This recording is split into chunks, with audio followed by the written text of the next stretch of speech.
I do not believe that our Western problem started with Descartes. Now, I'm going to give you two words. Just you don't need definitions, but just keep those to the minimum. Rationalism is the epistemology. In other words, you didn't want to hear that. I wish you hadn't heard it. Some negative word.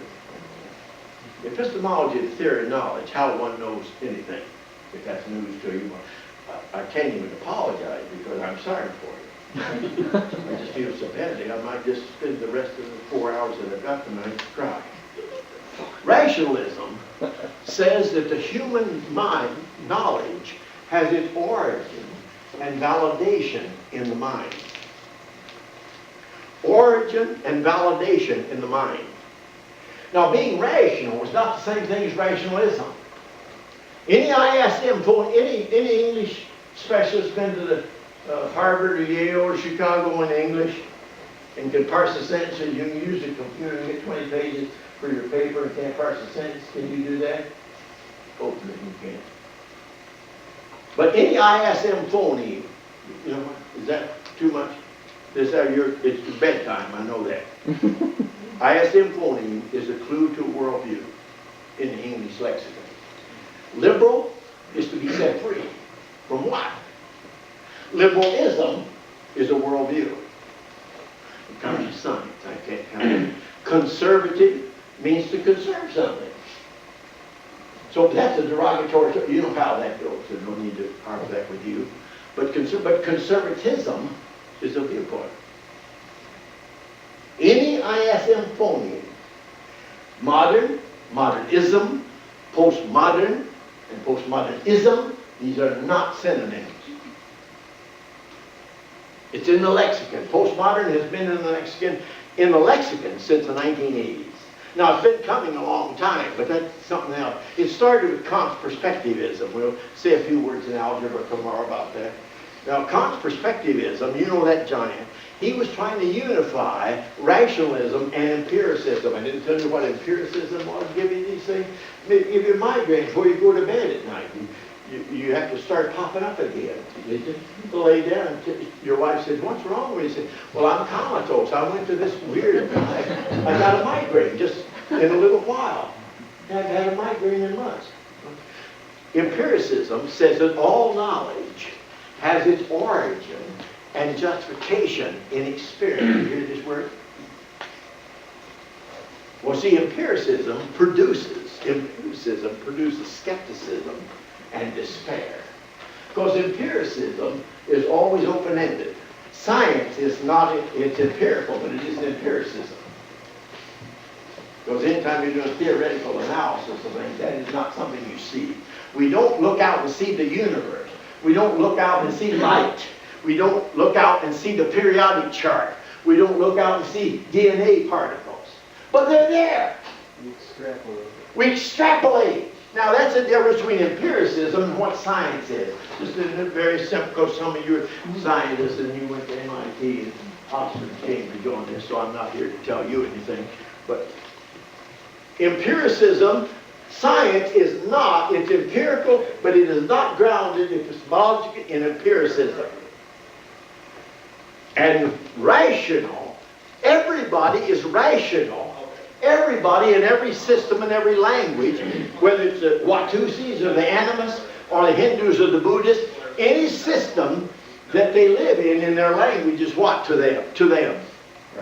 It's rational. Yes, of course. And when they can start building computers and build billion-dollar airplanes with metallurgical equations, I will listen to them. What's wrong with their worldviews? They can live as long as the cultural anthropologists talk about cages. Is that? You wish I hadn't heard that. That's 2 words you wish you had. A cage is just, we're locked in there. Now, if everyone's locked in their cage, linguistic and cultural cage, you can't do what? But number one, except for yourself. You're not just sharing massive ignorance. But you can't get out of the cage. See, that we'll say a few words. Wittgenstein's language game says everybody's locked in their own language. Now, I can't help it that Wittgenstein shaped the last 50 years of Western thought. It's not my fault. Now, if that's a problem to you, well, you take it a little bit. He's already found out about God. But anyway, Wittgenstein, he talks about the language game. Every language is its own game.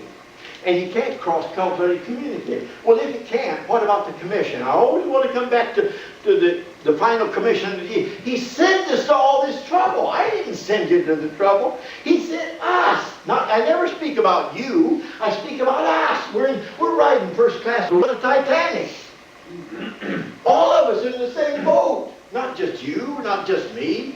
So I never use first person about anything. Now this, I wanted to tell you this, you forget nothing else, all of this.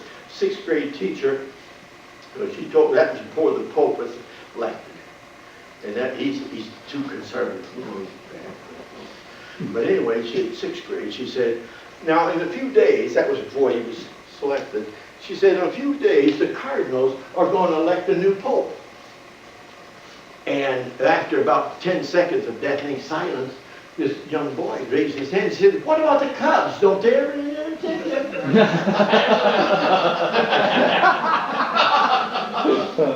You leave without the Cubs, you leave without them. Well, he misunderstood anyway. We are in a very complex world. And that can be very frustrating, and all of us would have a tendency to do what? Withdraw into our comfort zone. I mean, that's psychologically understandable. But we can't remain in our very limited comfort zone and carry out the Lord's commission. Whatever the commission entails, educationally, how much education do you need? What do you want to do? If you want to be a custodial chaplain in church or a nursing home, well, you don't need to do certain things. If you want to take on the world, then I'll tell you what you need to do. But if you just want to live in a limited cage, it's not just a relativistic cultural anthropology talks about cage. I think our brotherhood's in one large cage. Yeah, I said that. And that's us. I'm not talking about you, I'm talking about us. This is too serious to be limited to us. Anyway, only in the Bible, don't forget that if you forget everything else. Only in the Bible, not the Sumerian, Babylonian, nobody in the Semitic world, nobody in the Greco-Roman world, matter was eternal in everybody's worldview around the world. Matter, only in Genesis 1:1 is it affirmed to have a finite origin in time and space. Only. I can't help that. And we need Christians that are committed to Jesus Christ, that are high-level astrophysicists. And I know fewer than a dozen of those. But they know what's going on. I said, you ought to be able to create a revival in the church. Schools desperately need to get out of the impasse. Well, astrophysics is about the structure of reality. I didn't create the DNA particle. I didn't create the chromosome molecule. I didn't create these things, but they're there. They're not so at the heart of relativism in our culture that I'll labor tomorrow afternoon. Cultural relativism is technically called the sociology of knowledge thesis. You've heard or haven't heard. Sociology of knowledge thesis says that all knowledge is bound in the social linguistic structure of adherence. Well, science would collapse if that's true. You would never get from Aristotle to Newton or Newton to Einstein if you're locked in a cage, because they came in cages. You never have any scientific advancement if everybody is necessary. See, it is true that we are in a cage. It is true that we all come that way in the language, upbringing, genetic environment. That's trivial. You don't bring that up past high school camp. But the issue is, if we're bound necessarily in that, we can't get out. And no one else can get out. That's where the so-called relativism. See, the new Pope, I said there was no hope for the Pope, but there's some hope for that man. He's 78 years old. I think the Catholic Church made him Pope because he wouldn't last too long. And they figured he's too conservative. He's not open. He's not gracious. He's not a loving man. He's too cerebral. He's too academic.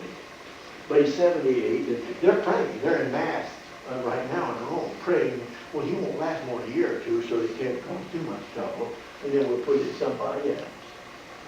No, they don't know what hit them when they got right there. We probably won't really mind in the Roman Catholic hierarchy at the present time.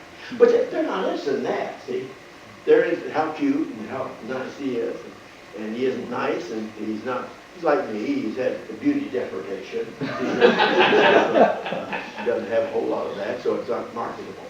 Well, anyway, truth. That fool wrote a doctoral thesis on relativism. Relativism.